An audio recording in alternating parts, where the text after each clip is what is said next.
Twice a day, like clockwork, hundreds of cows are herded into this milking parlor on Highland Dairy Farm. Crews make quick work getting each one online and then watch as the lifeblood of this farm is pumped out gallon by gallon. But since late 2018, all of this effort has been futile. Farmer Art Scott told us he can't sell an ounce of this milk. 15,000 gallons a day of milk. That you're throwing away? That we're throwing away, we were dumping. And what's the monetary cost of that? Oh, I'm thinking it's about $8 million to $10 million a year of value. We watched as waterfalls of white milk flowed down the drain. All Art sees are dollar signs. Money he says he's lost since agricultural officials in New Mexico declared his milk contaminated. Testing revealed high levels of what are known as PFAS chemicals, toxins that have been linked to cancer and many other health problems in humans. For Art, it was a stunning discovery. But in his mind, there's no longer any mystery about the source of the problem. This is where the PFAS is coming from, right in this area. His property is located right next door to Cannon Air Force Base, a sprawling facility that sits on nearly 4,000 acres. Art Scott contends the PFAS that's tainted his property can be traced directly back to Cannon, which, like many bases across the country, has long used a toxic firefighting foam that contains PFAS chemicals. Environmental records show a toxic underground plume of chemicals spread over the years beyond the fences of this base and leaked into his groundwater. That contaminated the water that goes to his cows and worked its way into the irrigated crops that feed them. And the outcome, as we saw while touring Scott's property, is devastating. Because his cows can't be used for milk or sold for meat, they're now wasting away. Art says some 1,600 have died in the past 3 years and now fill pits he's been forced to dig on his property. So we're in the process of covering these up right now. But Art, this is tragic. I mean, this is your livelihood and you're just watching them die. Mm-hmm. Does it hit you? Yeah, I mean, it's overwhelming. This is their doing, and they're not being held accountable for it. That's the sad part. We're having to take care of their problem. It's a problem that's impacting hundreds of military bases from coast to coast that use this same toxic firefighting foam. And it's putting not just service members at risk, but also the surrounding communities. So far, Congress has only managed to get the Pentagon to start sending notification letters like this one obtained by Spotlight on America.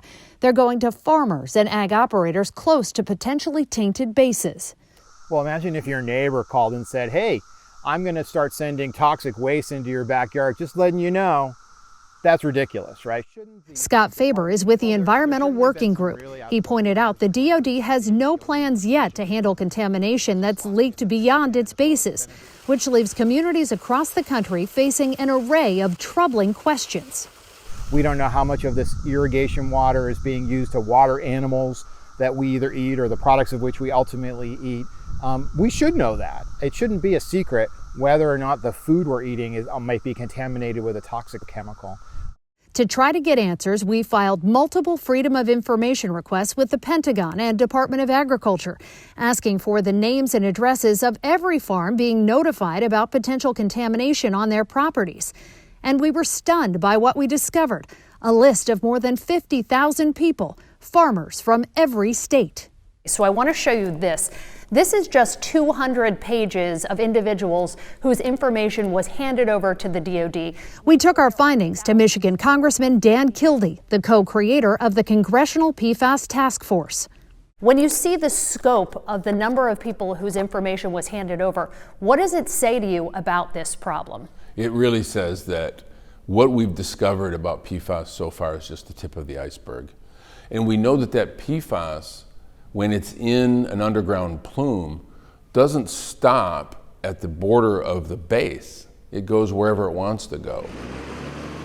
Kildee says the biggest problem with PFAS right now is that these chemicals don't yet qualify for the federal funding that's typically used to clean up the nation's most toxic sites. Without that, he says, communities impacted by PFAS contamination don't have many options, while the military drags its feet. it sets a pretty bad example for other polluters when an agency of the federal government itself is the polluter. They ultimately said, okay, we'll clean up the bases that we own and operate. That's not good enough. They need to clean up the problem. Right now, that toxic problem remains buried just below the ground across the country. It's a huge problem. Anna Reed, staff scientist with the Natural Resources Defense Council, told us the DoD is minimizing the problem by only sending letters to farms within just a mild downgrade of potentially impacted bases, and only to those whose groundwater testing turned up unacceptable levels for just 3 of the thousands of PFAS chemicals that exist. I think that a lot of times when people want to downplay the issue, they concentrate on 1 or 2 chemicals and ignore the rest, and that's a big problem.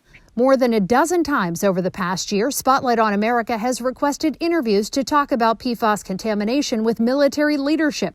None of them have agreed to an interview. What would you say about the fact that the DoD is not willing to sit somebody in front of us to answer questions about their efforts to clean this up and how long it's going to take? They need to be more transparent.